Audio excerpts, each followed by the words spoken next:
Hello friends, welcome to yellow focus. তো যেমন তোমাদেরকে আমি বলেছিলাম যে তোমাদের WBSSC গ্রুপ সি এবং ডি এর ইন্টারভিউ গাইড ইবুক থেকে আজকে আমরা পার্ট 3 ভিডিওটা ডিসকাস করব। পার্ট 1 পার্ট 2 ভিডিও ডিসকাস করেছি অলরেডি। যারা পার্ট 1 পার্ট 2 ভিডিও না দেখে থাকো অবশ্যই সেটা দেখে নাও। তো আজকে আমরা যেটা আলোচনা করব সেটা হচ্ছে অধ্যায় নাম্বার 2। ঠিক, তো দেখো ফ্রেন্ডস, তোমাদের ইন্টারভিউ গাইড ইবুক এর আমরা ফার্স্ট টপিক যেটা অধ্যায় নাম্বার 1 ইন্টারভিউর সাধারণ প্রশ্ন উত্তর, সেটা কিন্তু ডিসকাস করেছি, যেটা দুটো ভিডিওর মাধ্যমে ডিসকাস করা হয়েছে। তো অবশ্যই তোমরা ভিডিওটা না দেখে থাকলে দেখে নিও, ঠিক আছে। তো আজকে আমরা যেটা কভার করবো সেটা হচ্ছে গ্রুপ সি এবং ডি এর সিচুয়েশন বেসড 20টি প্রশ্ন ও উত্তর। কীভাবে প্রশ্ন করা হয় আর সেই প্রশ্নের উত্তরগুলো কীভাবে দেবে, যেখান থেকে তোমরা তোমাদের ইন্টারভিউ একটা ভালো স্কোর তুলতে পারো। ঠিক, তো সেই নিয়ে আজকে আমরা এই ভিডিও ডিসকাস করব। তো তার আগে তোমাদেরকে আমি বলে দিই, যারা যারা এই পিডিএফটা নিতে চাও অবশ্যই তোমরা কিন্তু ডেসক্রিপশান বক্সে একটা ভিডিও লিঙ্ক দেওয়া আছে, সেই ভিডিওটা ক্লিক করবে, বা এই ভিডিওর শেষে কিন্তু আমি তোমাদেরকে বলে দেবো যে এই পিডিএফটা যদি তোমরা নিতে চাও তো সেটা কিভাবে নিতে পারো। তো পিডিএফটার মধ্যে যে সমস্ত জিনিসগুলো কভার করা হয়েছে তোমাদেরকে আমি একটু দেখাই। তো দেখো ফ্রেন্ডস, এখানে কিন্তু সিচুয়েশন বেসড 20টি প্রশ্ন উত্তর তো আজ ডিসকাস করব। সাথে গ্রুপ সি ও ডি এর কাজ সম্পর্কে ধারণা ডিটেলসটা দেওয়া রয়েছে। ন্যাশনাল এডুকেশন পলিসি 2020, পশ্চিমবঙ্গ সরকারের প্রকল্প, বিভিন্ন ধরনের প্রকল্পগুলো হয় যেগুলো থেকে কিন্তু ইন্টারভিউতে বারবার প্রশ্ন করে, তো সেই সমস্তগুলো ডিটেলস দেওয়া রয়েছে। কত সালে প্রকল্পটা চালু করা হয়েছিল, কোন পারপাসে চালু করা হয়েছিল, আর সেই প্রকল্পে কী দেওয়া হয় বা কী করা হয় সেটা কিন্তু ডিটেলসে দেওয়া রয়েছে। বাংলা সাহিত্যটা অ্যাড করা হয়েছে। পশ্চিমবঙ্গ সম্পর্কে কমপ্লিট ধারণা, পশ্চিমবঙ্গের ইতিহাস, ভৌগোলিক দিক, ইম্পর্টেন্স থিংসগুলো মানে অনলাইনে যেগুলো হয় পশ্চিমবঙ্গের, কম্পিউটার সম্পর্কে বিস্তারিত আলোচনা। যারা যারা গ্রুপ সি এর ইন্টারভিউ প্রিপারেশান নিচ্ছ প্রত্যেকের ক্ষেত্রে কম্পিউটারটা খুবই ইম্পর্ট্যান্ট একটা জিনিস হবে, ঠিক আছে। সেটা কিন্তু আমরা আলোচনা করেছি। সাথে 23টি জেলা সম্পর্কে ডিটেলস দেওয়া রয়েছে। আর কারেন্ট অ্যাফেয়ার্স, জানুয়ারি থেকে আজ অবধি মোস্ট ইম্পর্ট্যান্ট কারেন্ট অ্যাফেয়ার্সগুলো কিন্তু দেওয়া রয়েছে। ঠিক, তো চলো আজকের টপিকে আমরা চলে যাই। আর পিডিএফটা যদি কেউ ডাউনলোড করতে চাও তো কীভাবে ডাউনলোড করবে সেটা আমি অবশ্যই ডেসক্রিপশন বক্সে একটা ভিডিও লিঙ্ক দেওয়া আছে, সেখানে বলে দিয়েছি। না হলে এই ভিডিওর শেষে কিন্তু তোমাদেরকে আমি বলে দেবো, ঠিক আছে। তো চলো আজকের এই ভিডিওটা আমরা শুরু করি।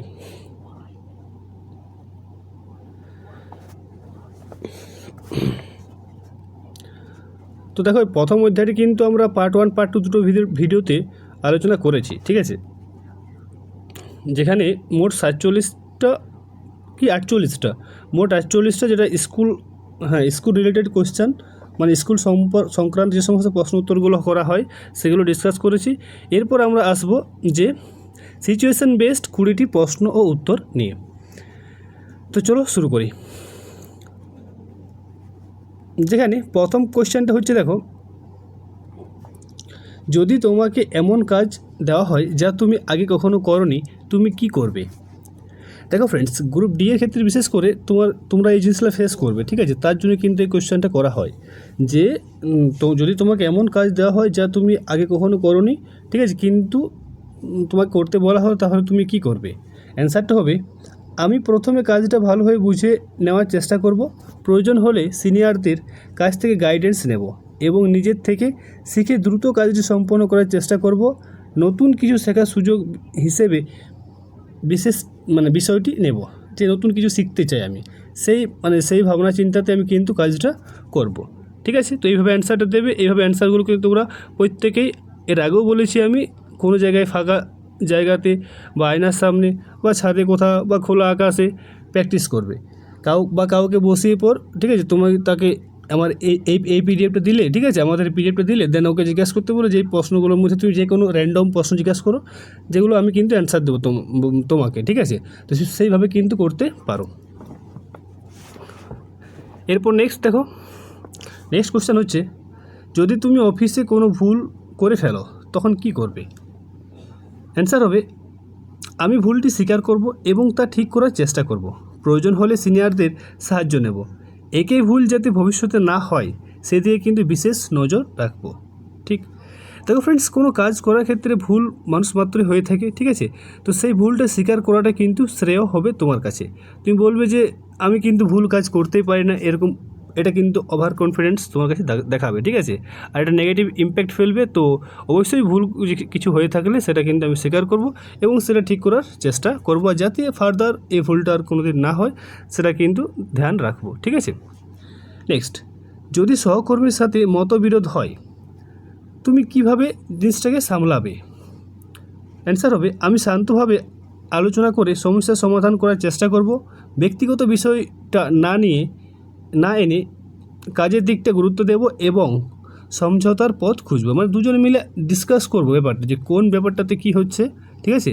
ব্যক্তিগত কিন্তু নেব না এই যে মতবিরোধটা, ঠিক আছে, এবং একটা সমঝোতার পথ খুঁজে এইটাকে কিন্তু সমাধান করব, ঠিক। নেক্সট হচ্ছে, দেখো, যদি তোমার উপর অনেক চাপ থাকে তখন তুমি কিভাবে বিষয়টাকে বা কীভাবে কাজ করবে? মানে অনেক চাপ দেওয়া আছে, দেখ গ্রুপ সি এবং ডি যেটা আছে গ্রাউন্ড লেভেলের কাজ, ঠিক আছে, সেক্ষেত্রে কিন্তু কাজের ক্ষেত্রে অনেক চাপ থাকে, ঠিক। তো সেটাই বলা হয়েছে, যদি কোনো অনেক চাপ থাকে তখন কি করবে? তো অ্যান্সারটা হবে, আমি কাজগুলোকে অগ্রাধিকার অনুযায়ী ভাগ করে নেব এবং ধীরে ধীরে সম্পন্ন করব। শান্ত থেকে সময় ম্যানেজ করে কাজগুলো শেষ করার চেষ্টা করব, ঠিক। নেক্সট কোয়েশ্চেন হচ্ছে, যদি কোনো কাজ সময় মতো শেষ করতে না পারো তখন কি করবে? যদি কোনো কাজ সময় মতো শেষ করতে না পারো তখন কি করবে? অ্যান্সার হবে, আমি আগের থেকেই সিনিয়রকে বিষয়টি জানাবো এবং অতিরিক্ত সময় নিয়ে কাজটি শেষ করার চেষ্টা করব। মানে এক্সট্রা টাইম নেব, ঠিক আছে। সেটা কিন্তু আমি সিনিয়রদের কাছ থেকে পারমিশন নিয়ে সেটা করব, কারণ জানিয়ে দায়িত্বশীলভাবে কাজ সম্পন্ন করব। কারণটা জানিয়ে দায়িত্বশীলভাবে কাজ সম্পন্ন করব, যে এই কারণে আমার কাজটা করতে দেরি হচ্ছে, ঠিক আছে, সেটা জানিয়ে পর দায়িত্বশীলভাবে কাজটা কমপ্লিট করব, ঠিক। তো এইভাবে কিন্তু অ্যান্সারটা বলবে, বা এর প্রশ্নগুলো কিন্তু তোমরা এখান থেকে জেনে রাখো নিজের মতো করে, যেমনভাবে আমি সাজিয়েছি সেরকম নিজের মতোভাবে সাজিয়ে সেই প্রশ্নগুলো তোমরা বারবার প্র্যাকটিস করো। দেখো খুব ইজিলি কিন্তু তুমি প্রতিটা প্রশ্নের অ্যান্সার করতে বা দিতে পারবে। নেক্সট, যদি কোনো নাগরিক তোমার সাথে খারাপ ব্যবহার করে তুমি কি করবে? অ্যান্সার হবে, আমি শান্ত থাকব এবং পেশাদারভাবে আচরণ করব, তার সমস্যাটি বোঝার চেষ্টা করব এবং সমাধান করারও চেষ্টা করব, ঠিক। নেক্সট, মানে ধরো কোনো নাগরিক তোমার সাথে খারাপ ব্যবহার করেছে, ধরো কোনো গার্জেন, তোমার স্কুলে কোনো গার্জেন এসেছে বা কোনো টিচার তোমার সাথে কিন্তু একটা খারাপ বিহেভ করেছে, সেটা তুমি কিভাবে নেবে বা কী করবে সেই সময়? তো সেরকম সিচুয়েশান বেস কিন্তু কোয়েশ্চেন করা হয়, ঠিক। নেক্সট প্রশ্ন হচ্ছে, যদি তুমি দেখো তোমার সহকর্মী ভুল করছে তখন কি করবে? অ্যান্সার হবে, আমি তাকে বিনয়ের সাথে ভুলটি জানাবো যে তুমি এই ভুলটি করছো এবং ঠিক পরামর্শ দেব যে এটা নয় এটা হবে, ঠিক। প্রয়োজন হলে তাকে সাহায্য করব, ঠিক আছে, বাস। নেক্সট কোয়েশ্চেন হচ্ছে, যদি তোমাকে একসাথে অনেক কাজ দেওয়া হয় তখন তুমি কিভাবে সামলাবে? অ্যান্সার হবে, আমি কাজগুলি অগ্রাধিকার অনুযায়ী ভাগ করব এবং গুরুত্বপূর্ণ যে কাজগুলো সেগুলো আগে শেষ করব বা শেষ করার চেষ্টা করব, সময় ম্যানেজ করে কাজগুলো সম্পন্ন করব। নেক্সট, দেখো ফ্রেন্ডস, পিডিএফটি যদি নিতে চাও অবশ্যই তোমরা ভিডিওর শেষে দেখে নেবে বা এর ডেসক্রিপশান বক্সে কিন্তু এই পিডিএফটাতে কী কী জিনিস দেওয়া আছে কি না দেওয়া আছে সমস্তগুলো ডিটেলস দেওয়া আছে, আর কীভাবে নেবে সেটা কিন্তু বলে দেওয়া হয়েছে, ঠিক আছে। আর দেখো ফ্রেন্ডস, পিডিএফের ডিমান্ড কিন্তু খুবই হাই, ঠিক আছে। তো প্রথম 20 জনের জন্য কিন্তু অফারটা রাখা হচ্ছে 89, ঠিক। তো 89 ফার্স্ট 20 জনের জন্য কিন্তু তোমরা পেয়ে যাবে, ঠিক। নেক্সট দেখো ফ্রেন্ডস, নেক্সট কোয়েশ্চেন হচ্ছে, যদি তুমি কোনো নির্দেশ বুঝতে না পারো তখন কি করবে? আমি আবার জিজ্ঞাসা করে পরিষ্কারভাবে বুঝে নেব। ভুল করার চেয়ে পরিষ্কারভাবে জানা বেশি গুরুত্বপূর্ণ। ধরো তোমাকে কোনো হেড স্যার বা হেড টিচার বা হেড মিস তোমাকে বলেছে কিছু একটা কাজ যেটা তুমি বুঝতে পারো না, তখন কি করবে? সেক্ষেত্রে হবে, আমি আবার জিজ্ঞাসা করে পরিষ্কারভাবে বুঝে নেব। ভুল করার চেয়ে পরিষ্কারভাবে জানাটা বেশি গুরুত্বপূর্ণ। তো তোমাকে কিছু একটা কাজ বলা হোক, সেটাকে তুমি শুনতে পেলে না, দেন উল্টাপাল্টা কিছু করে দিলে, ঠিক আছে। সেটা করার থেকে তুমি আবার জিজ্ঞেস করে কাজটা পরিষ্কারভাবে করাটা খুব জরুরি, ঠিক আছে। নেক্সট 10 নম্বর প্রশ্ন, দেখো, যদি তোমার সিনিয়র তোমাকে বকাঝকা করে তখন তুমি কিভাবে বিষয়টা নেবে? তো অ্যান্সার কীভাবে বলবে? দেখো ফ্রেন্ডস, প্রতিটা প্রশ্নের অ্যান্সার আমি জানি তোমরা জানো, কিন্তু এখানে এই প্রশ্নের অ্যান্সারগুলো প্র্যাকটিস করে তোমরা কিন্তু ইন্টারভিউতে তোমাদের কোনো রকম কোনো অসুবিধা হবে না, ঠিক আছে? কারণ এই ধরনেরই কিন্তু প্রশ্ন করা হয়। আমি সেটিকে শেখার সুযোগ হিসেবে নেব এবং নিজের ভুল সংশোধন করার চেষ্টা করব। ব্যক্তিগতভাবে বিষয়টা আমি নিব না, ঠিক আছে? নেক্সট দেখো, নেক্সট কোশ্চেন হচ্ছে, যদি তুমি দেখো কেউ নিয়ম ভঙ্গ করছে তুমি কি করবে? অ্যান্সার হবে, আমি বিষয়টি সিনিয়রকে জানাবো এবং নিয়ম অনুযায়ী ব্যবস্থা নেওয়ার জন্য বলবো, ঠিক? নেক্সট কোশ্চেন দেখো, 12 নম্বর কোশ্চেন। 12 নম্বর প্রশ্ন হচ্ছে, যদি তোমার কাজের প্রশংসা না হয় তুমি কিভাবে বিষয়টা নেবে? দেখো ফ্রেন্ডস, গ্রুপ সি এবং গ্রুপ ডি এর ক্ষেত্রে তোমার কাজ অনেকগুলো থাকে, ঠিক আছে? সেক্ষেত্রে তোমার টিচারদের ক্ষেত্রে কী হয়, টিচারদের ক্ষেত্রে ধরো তারা ভালো পড়াশোনা করায়, দেন স্কুল ভালো রেজাল্ট আসে স্কুলে, ঠিক আছে? তো অবশ্যই টিচারগুলোর নামের প্রশংসা হয়।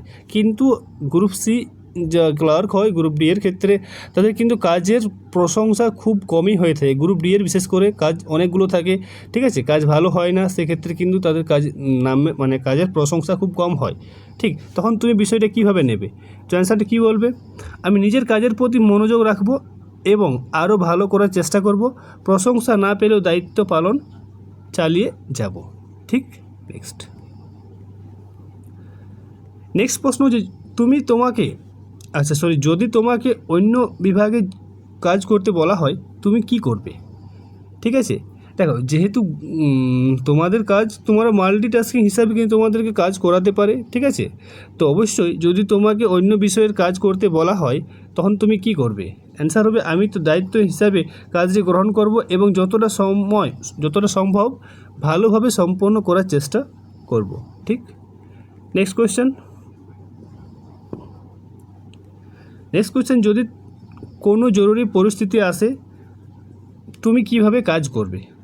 মানে এমার্জেন্সি কন্ডিশন চলে এসেছে স্কুলে কিছু একটা, ঠিক আছে? তো সেক্ষেত্রে ধরো কোনো প্রোগ্রাম হবে, কালকেই প্রোগ্রাম হবে, দেন আজকে তোমাকে এই সমস্ত কাজগুলো করতে হবে, ঠিক আছে? তো সেরকম কন্ডিশন যদি কিছু হয়ে যায় সেক্ষেত্রে তুমি কিভাবে কাজ করবে? তো অ্যান্সার হবে, আমি দ্রুত সিদ্ধান্ত নিয়ে শান্তভাবে পরিস্থিতি সামলানোর চেষ্টা করব এবং প্রয়োজনীয় পদক্ষেপ নেব, ঠিক? এরপর তোমাকে দেখো সেই সিচুয়েশানটা তোমাকে কীরকমভাবে বলে। আমি তো জাস্ট তোমাদেরকে একটা তুলে ধরছি, যদি কোনো জরুরি পরিস্থিতি আসে সেই পরিস্থিতিটা এবার যারা ইন্টারভিউ নেবে তারা কিন্তু ডিসাইড করবে কোন পরিস্থিতির কথা তোমাদেরকে বলবে, আর সেইভাবে কিন্তু তোমরা অ্যান্সারটা দেবে, ঠিক আছে? নেক্সট, যদি তুমি কোনো তথ্য না জানো তখন কি করবে? আমি সৎভাবে বলবো যে আমি বিষয়টি জানি না এবং পরে খুঁজে জেনে সঠিক তথ্য দেওয়ার চেষ্টা করব। নেক্সট, যদি কাজের সময় তোমার ভুল ধরা পড়ে তুমি কি করবে?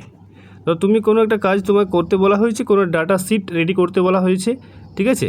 আর সেই শিটটাতে কী করেছো তুমি, কিছু একটা মিস্টেক হয়ে গেছে সেই ডাটা শিটটাতে, সেটটাতে কিছু একটা মিস্টেক হয়ে গেছে, তখন তুমি কি করবে? আমি ভুলটি ঠিক করব এবং ভবিষ্যতে সতর্ক থাকব যাতে একই ভুল কিন্তু আর বারবার যেমন না হয়, ঠিক আছে? নেক্সট, যদি তোমাকে নতুন দায়িত্ব দেওয়া হয় তুমি কিভাবে নেবে? আমি এটি শেখার সুযোগ হিসেবে নেব এবং দায়িত্বশীলভাবে কাজটি সম্পন্ন করব, ঠিক আছে? নেক্সট, যদি তোমার টিমে সমস্যা হয় তুমি কি করবে? আমি টিমের সাথে আলোচনা করে সমস্যার সমাধান করার চেষ্টা করব এবং সবাইকে একসাথে কাজ করতে উৎসাহিত করব। আমি টিমের সাথে সমালোচনা করে সমস্যার সমাধান করার চেষ্টা করব এবং সবাইকে একসাথে কাজ করতে উৎসাহিত করব, ঠিক আছে?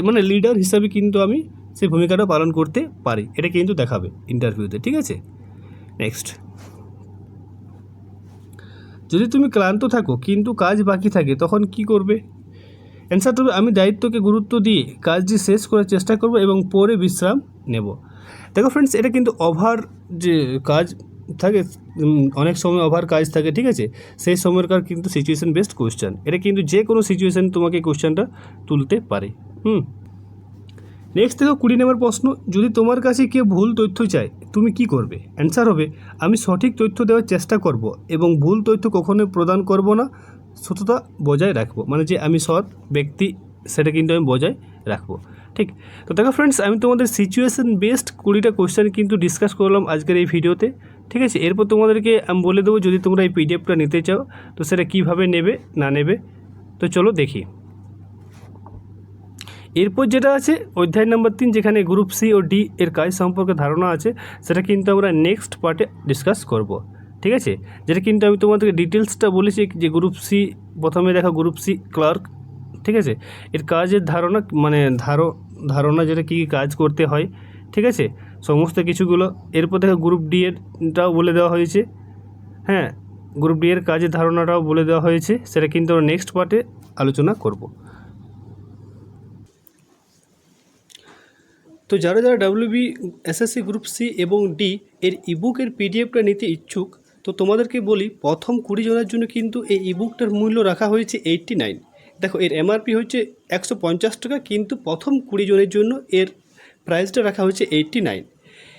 এটা কীভাবে নেবে? তো এই যে কিউআর কোডটা যেটা তোমাদেরকে আমি দিলাম সেটাকে স্ক্রিনশট করো দিয়ে তোমরা যে কোনো জায়গা থেকে কিউআরকে স্ক্যান করে পেমেন্ট করো 89।